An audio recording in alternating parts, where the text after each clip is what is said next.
Hello guys, আসসালামু আলাইকুম। আশা করি তোমরা সবাই ভালো আছো। আমিও আলহামদুলিল্লাহ অনেক ভালো আছি।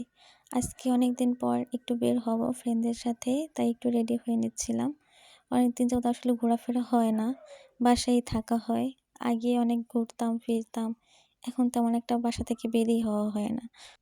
আসলে আগের দিনগুলোকে খুব মিস করি। যখন স্কুলে পড়তাম তখন অনেক বেশি ঘোরা হইতো ফ্রেন্ডদের সাথে। তখন ঘুরতে যাওয়ার জন্য কোনো প্ল্যান, কোনো কিছুই লাগতো না। কিন্তু এখন একটু বের হইতে গেলে ফ্রেন্ডদের সাথে অনেক প্ল্যান করে তারপরে বেরোইতে হয়। একজনে ফ্রি থাকে, অন্য একজন বিজি থাকে। সব মিলিয়ে আর হয় না সবসময়। আগে তো কোনো প্ল্যান লাগতো না। সবাই প্রতিদিন একসাথে দেখা হইতো।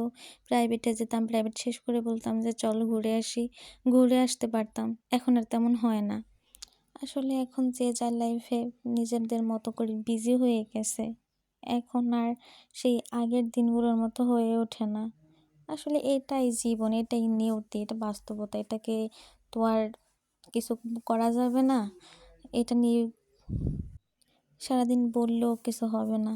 এই বাস্তবতা তো আর চেঞ্জ করতে পারবো না। তবুও যতটুকু সময় পাই ফ্রেন্ডদের সাথে ঘুরতে বের হই। ভালোই লাগে ওদের সাথে দেখা হইলে। ও হ্যাঁ, দেখো এটা আমার বোটের চিহ্ন। এখনো যাচ্ছে না। কিভাবে যাবে বুঝতেও পারতেছি না। যাই হোক, তোমাদের সাথে কথা বলতে, বলতে রেডি হয়ে গেলাম। এই তো আমার রেডি হওয়া শেষ। আমি এখন বের হব। সবাই আমার জন্য দোয়া করবেন। আর আমার পেজটাকে ফলো দিয়ে রাখবেন। আল্লাহ হাফেজ। Bye, bye. সবাই ভালো থাকবেন। আবার দেখা হবে নেক্সট কোনো ভিডিওতে।